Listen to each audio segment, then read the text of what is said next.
કેવી રીતે ઘરે ઘરે પૂજાણા પૂજ્ય બજરંગદાસ બાપા, સૌરાષ્ટ્રના સંત કે જેમનો આશ્રમ ભાવનગર પાસે બગદાણામાં આવેલો છે, જેમને ફક્ત ભારતમાં જ નહીં પણ આખી દુનિયાના લોકો જાણે છે. અને બજરંગદાસ બાપાના લીધે જ બગદાણા એક ધામ બની ગયું છે, જ્યાં લાખોની સંખ્યામાં ભાવિ ભક્તો પોતાની આસ્થા લઈને આવે છે. અને બાપા બજરંગદાસ બધાના દુઃખો મટાડે છે, જેમને લોકો બાપા સીતારામના નામથી પણ ઓળખે છે. તો આવો મિત્રો જાણીએ પૂજ્ય બજરંગદાસ બાપાની સંપૂર્ણ જીવન કથા. આશરે ઈસવીસન 1906 નું વર્ષ હતું. ભાવનગરના અધેવાડા ગામમાં હીરદાસજી અને શિવકુંવરબા નામે રામાનંદી કુટુંબ રહેતું હતું.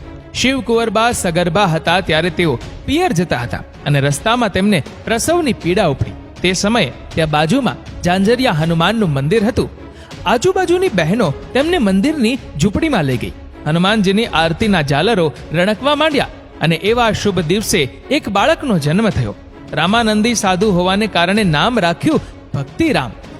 એક સવારે ભક્તિરામ મોડે સુધી સૂઈ રહ્યા તો પિતા હીરદાસજી અને માતા શિવકુંવરબાઈ આવીને જગાડ્યા અને જુએ છે તો તેમની બાજુમાં જાણે તેમનો દોસ્ત હોય તેમ એક સાપ પણ હતો. પછી એમને થયું કે જરૂર ભક્તિરામ શેષ નારાયણનો અવતાર હોવો જોઈએ. ભક્તિરામને ભક્તિની એવી તો માયા લાગી કે તેઓ 2 ધોરણ સુધી જ ભણ્યા હતા અને 11 વર્ષની ઉંમરે સીતારામ બાપુ પાસેથી દીક્ષા લઈને સમાધિમાં લીન થઈ ગયા. પરમ તત્વ અને યોગ સિદ્ધિનો સાક્ષાત્કાર થયો ત્યારે ગુરુ પાસે દક્ષિણા આપવા ગયા. ગુરુ શ્રી સીતારામ ભક્તિરામને ઓળખી ગયા અને કહ્યું કે ખરા ગુરુ તો તમે છો, એટલે મારે તમને આપવાનું હોય. ત્યારે ભક્તિરામ બોલ્યા કે ખરેખર જો તમે મને કંઈક આપવા જ ઈચ્છતા હોય તો એવું કંઈક આપો કે મારે રૂએ રૂએ રામનું રટણ ચાલુ જ રહે. ત્યારથી સીતારામજીએ એમને નવું નામ આપ્યું બજરંગી અને કહ્યું કે જાઓ બજરંગી, હવે તમે દુનિયામાં ભ્રમણ કરો અને દિન દુખિયાની સેવા કરો અને તમે આખા જગતમાં બજરંગદાસ તરીકે ઓળખાશો. ત્યારબાદ તેમણે ભ્રમણ કરવાનું ચાલુ કર્યું. એકવાર ભ્રમણ કરતા કરતા બાપા મુંબઈ આવી પહોંચ્યા. ત્યાં જ લોકોને બાપાનો પરિચય થયો. બન્યું એવું કે એક ગોરો અમલદાર ત્યાંથી પોતાની ગાડીમાં નીકળ્યો અને રસ્તામાં બાપા અને બીજા સેવકો પાણીની ડોલ ભરીને એક જગ્યાએ ભેગું કરતા હતા. તો ગોરો અમલદાર સંતો અને તેમની ભક્તિ વિશે ખરાબ બોલવા લાગ્યો અને કહ્યું કે જો તમે ખરેખર સંત હોય તો ચમત્કાર બતાવો. બાપા એ જ વખતે જ્યાં ઊભા હતા ત્યાં જ પલાઠી વાળીને બેસી ગયા અને ખાડો ખોદવા લાગ્યા. અને જોત જોતામાં ત્યાં લોકોનું ટોળું ભેગું થઈ ગયું અને બાપાએ ખારા જળની જમીનમાંથી મીઠું પાણી કાઢ્યું. એ જોઈ ગોરો અમલદાર પણ બાપાના પગમાં પડી ગયો હતો. બાપા ગુરુજીની આજ્ઞાનું પાલન કરવા માટે ભ્રમણ કરવા લાગ્યા અને એમનો પહેલો મુકામ બન્યું સુરત.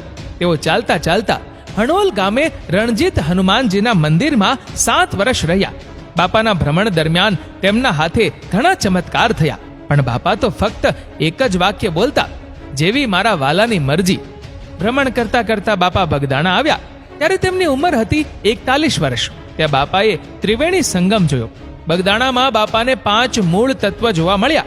બગદાણા ગામ, બગડ નદી, બગડેશ્વર મહાદેવ, બગદામલ ઋષિ અને બજરંગદાસ બાપા. પછી બાપા કાયમને માટે બગદાણામાં જ રહ્યા. બાપા વર્ષ 1941માં બગદાણા આવ્યા. વર્ષ 1951માં આશ્રમની સ્થાપના કરી. 1959માં અન્ન ક્ષેત્ર ચાલુ કર્યું.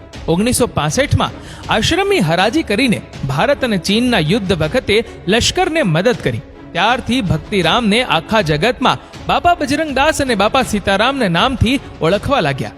આમ ભારતના ઇતિહાસમાં એક સેવાભાવી અને રાષ્ટ્રીય સંત એવા બજરંગદાસ બાપા સૌને રોતા મૂકીને પોષ વદ ચોથના દિવસે દેવ થઈ ગયા અને બાપાની મઢુલી બાપા વગર સૂની થઈ ગઈ. અને એ દિવસે તો આખું બગદાણા ગામ, બગડ નદી, વનની વનરાઈ પણ શાંત થઈ ગઈ હતી. તો મિત્રો તમે પણ બગદાણા આવીને બાપાના દર્શનનો અમૂલ્ય લાવો લેવા જરૂરથી પધારો. બગદાણા ખાતે દર વર્ષે 2 ઉત્સવ ઉજવાય છે, જેમાં એક બજરંગદાસ બાપાની પુણ્યતિથિ જે પોષ વદ ચોથના દિવસે અને બીજો ઉત્સવ અષાઢ સુદ પૂનમ એટલે કે ગુરુ પૂર્ણિમાના દિવસે ધામધૂમથી ઉજવાય છે.